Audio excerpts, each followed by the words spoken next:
प्रिय श्रद्धालुओं, जय श्री कृष्णा, जय श्री राम, जय श्री राधे राधे, जय श्री महाकाल। इस प्रवचन में आपको श्रवण कराएंगे भगवान का गोपियों के साथ रास क्रीड़ा करने की कथा एवं गोपों द्वारा भगवान का प्रभाव वर्णन।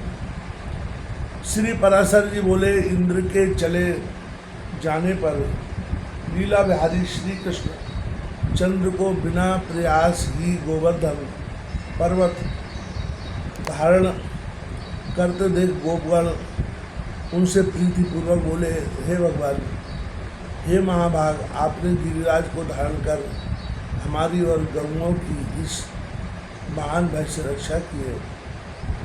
हे तात, कहाँ आपको यह अनुपम बाल लीला, कहाँ निंदित गोप जाति और कहाँ ये दिव्य कर्म, यह सब क्या है, कृपया हमें बतलाइए।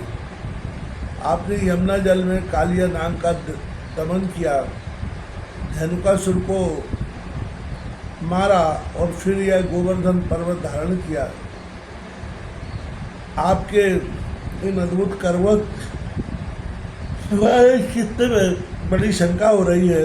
हे अमित विक्रम, हम भगवान हरि के चरणों की शपथ करके आपसे सच सच कहते हैं कि आपके ऐसे बलवीर को देखकर हम आपको मनुष्य नहीं मान सकते। हे केशव, स्त्री और बालकों के सहित सभी ब्रजवासियों की आप पर अत्यंत प्रीति है। आपका यह कर्म तो देवताओं के लिए भी दुष्कर है। हे कृष्ण, आपकी यह बाल्यावस्था विचित्र, बलवीर और हम जैसे नीच पुरुषों में जन्म लेना, ये हमें आत्मन ये सब बातें विचार करने पर भी हमें शंका में डाल देती है। आप देवता हो, दानव हो, दक्ष, यक्ष हो अथवा गंधर्व हो, इन बातों का विचार करने से हमें क्या प्रयोजन है। हमारे तो आप बंधु ही हैं, अतः आपको नमस्कार है। श्री पराशर जी बोले, गोपगणों के ऐसा कहने पर महामती कृष्णचंद्र कुछ देर तक चुप रहे और फिर कुछ प्रलयजन कोपपूर्वक इस प्रकार कहने लगे।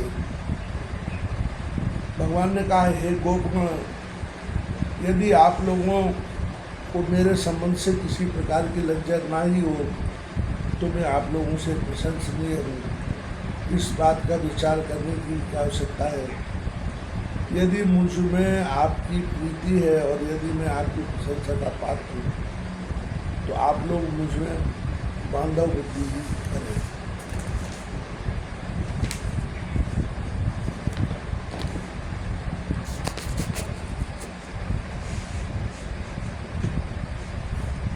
मैं न देव हूँ, न गंधर्व हूँ, न यक्ष हूँ और न दानव हूँ।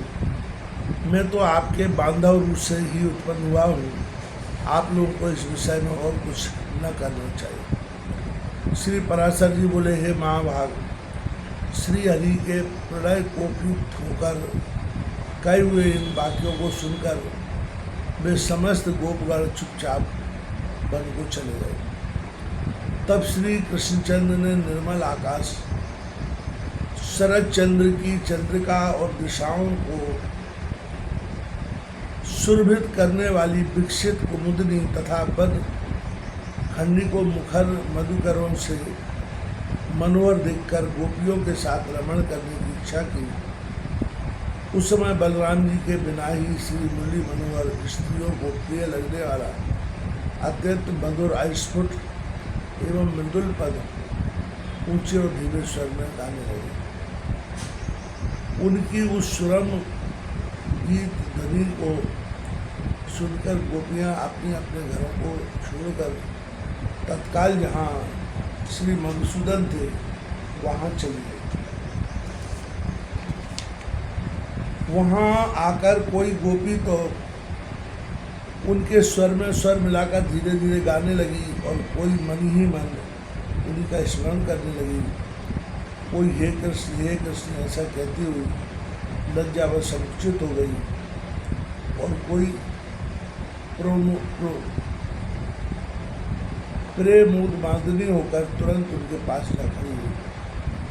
कोई गोपी बाहर गुरुजनों को देखकर अपने घर में ही रहकर आँख मूंद कर तन्मय भाव से श्री गोविंद का ध्यान करने लगी तथा कोई गोपी गौरी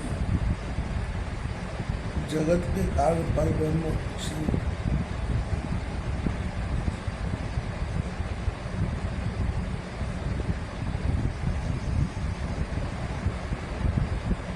श्री कृष्णचंद्र का चिंतन करते करते मूर्छावस्था में प्राणापान के रुक जाने से मुक्त हो गई, क्योंकि भगवद विधान के विमल आह्लाद से उसकी समस्त पूर्ण राशि क्षीण हो गई और भगवान की अप्राप्ति के महान दुख से उसके समस्त पाप लीन हो गए।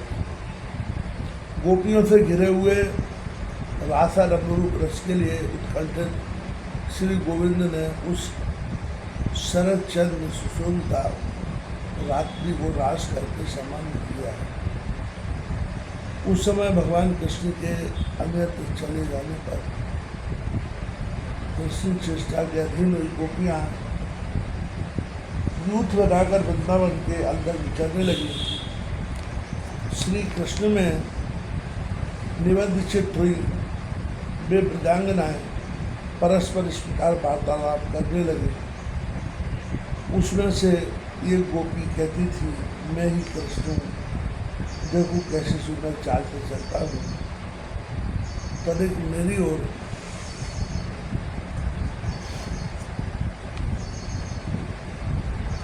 गति तो देखो। दूसरी कहती, कृष्ण तो मैं हूँ, आहा मेरा गाना, आहा मेरा गाना तो सुनो। कोई अन्य गोपी भुजाएं ठोकर बोल उठती, अरे दुष्ट कालिए, मैं कृष्ण हूँ, तने ठहर तो जा। ऐसा कहकर वह कृष्ण के सारे चरित्रों का लीलापूर्वक अनुकरण करने लगी। कोई और गोपी कहने लगती, अरे गोपाल, मैंने गोवर्धन धारण कर लिया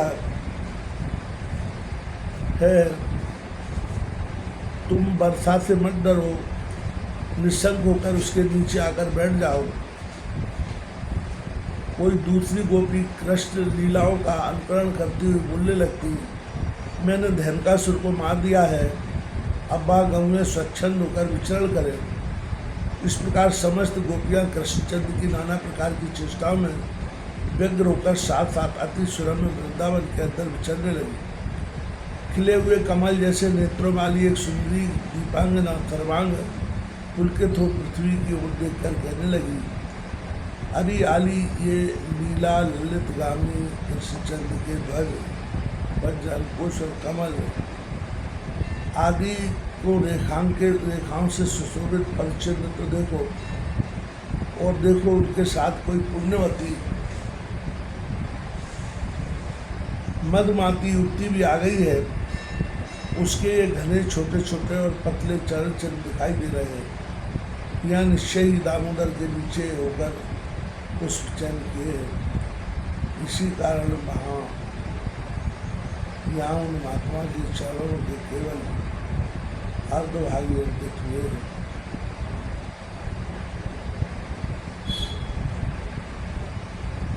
यहाँ बैठकर उन्होंने निश्चय ही किसी बड़ भागिनी का पुष्पों से श्रृंगार किया है। अवश्य उसने अपने पूर्व जन्म में सर्वात्मा श्री विष्णु भगवान की उपासना की होगी। और देखो पुष्प बंधन के सम्मान से गर्विता होकर उसने मान करने पर श्री नंद नंदन उसे छोड़कर इस बार से चले गए। अरे सखियों देखो, यहाँ कोई नितम्ब भार के कारण बंदाग्नि गोपी कृष्णचंद्र के पीछे पीछे रह रही है। वह अपने गंतव्य स्थान को तीव्र गति से गई है। इसी से उसके चरण चिन्ह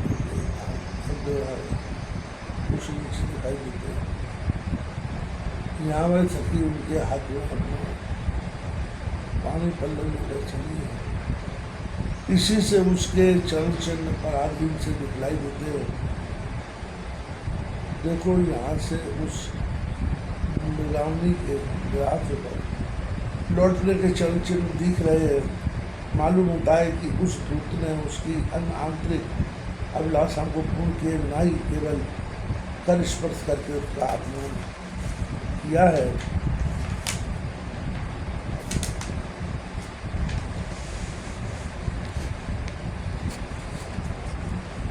यहाँ कृष्ण ने अवश्य उस गोपी से कहा है, तू वहाँ बैठ, मैं शीघ्र ही जाता हूँ। उस वन में रहने वाले राक्षस को मारकर पुनः तेरे पास लौट आऊँगा, इसलिए वहाँ उनके चरण चिन्हों के शीघ्र गति से दिख रहे हैं। यहाँ से कृष्णचंद्र गहन वन में चले गए हैं, इसी से उनके चरण चिन्ह दिखलाई नहीं देते। अब सब लौट चलो, इस स्थान पर चंद्रमा की किरण नहीं पहुँच सकती। तदनंतर वे गोपियाँ कृष्ण दर्शन से निराश होकर लौट आई और यमुना तट पर आकर उनके चरणों को उगाने लगी। तब गोपियों ने सन्मुख मुखारबिंद त्रिभुवन रक्षक लीला बिहारी श्री कृष्णचंद्र को वहाँ आते देखा। उस समय कोई गोपी तो श्री गोविंद को आते देखकर अति हर्षित तो केवल कृष्ण कृष्ण कृष्ण इतना ही कहती रह गई और कुछ न बोल सकी। कोई प्रलय कोपवश अपनी रूभंगी से ललाट सिकोड़कर श्री हरि को देखते हुए अपने भ्रमणों द्वारा उनके काम करने लगी। कोई गोपी गोविंद को देखकर नेत्र मूंद कर उन्हीं के रूप का ध्यान करती हुई योगारूढ़ सी भाषित होने लगी। तब श्री माधव किसी से प्रिय भाषण करके किसी की ओर भ्रूभंगी से देखकर और किसी का हाथ पकड़कर उन्हें मनाने लगे। फिर उदार चित्त श्री हरि ने उन प्रसन्न चित्त गोपियों के साथ रासमंडल बनाकर आदरपूर्वक रमण किया, किंतु उस समय कोई भी गोपी कृष्णचंद्र की सन्निधि को न छोड़ना चाहती थी और इसलिए एक ही स्थापना इस तरह रहने के कारण रातों से न मिल सका। तब उन गोपियों में से एक का हाथ पकड़कर श्री हरि ने रासमंडल की रचना की। उस समय उनके कर स्पर्श से प्रत्येक गोपी की आंखें आनंद से बुझ जाती थी। तदनंतर रासक्रीड़ा आरंभ हुई। उसमें गोपियों के चंचल कंकड़ों की झनकार होने लगी और फिर क्रमशः शरद वर्णन संबंधी गीत होने लगे।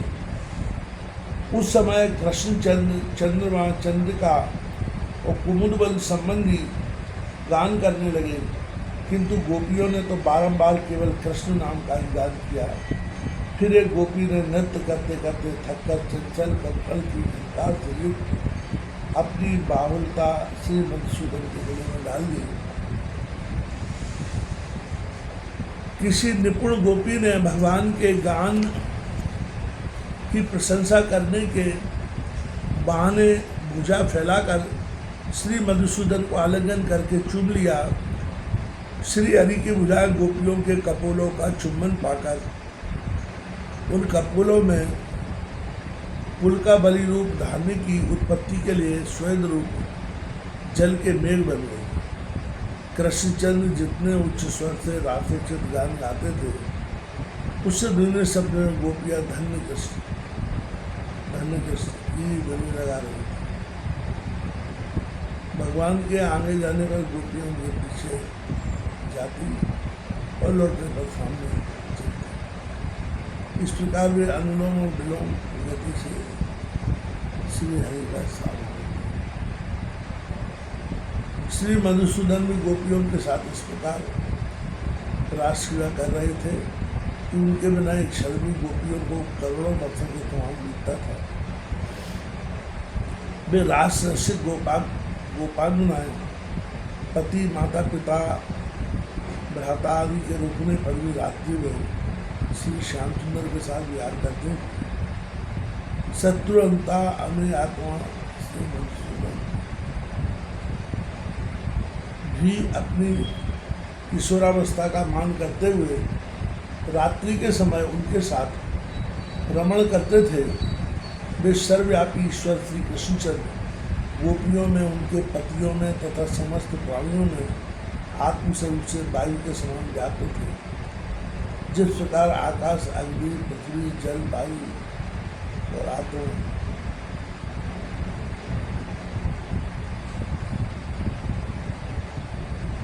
समस्त प्राणियों में व्याप्त है,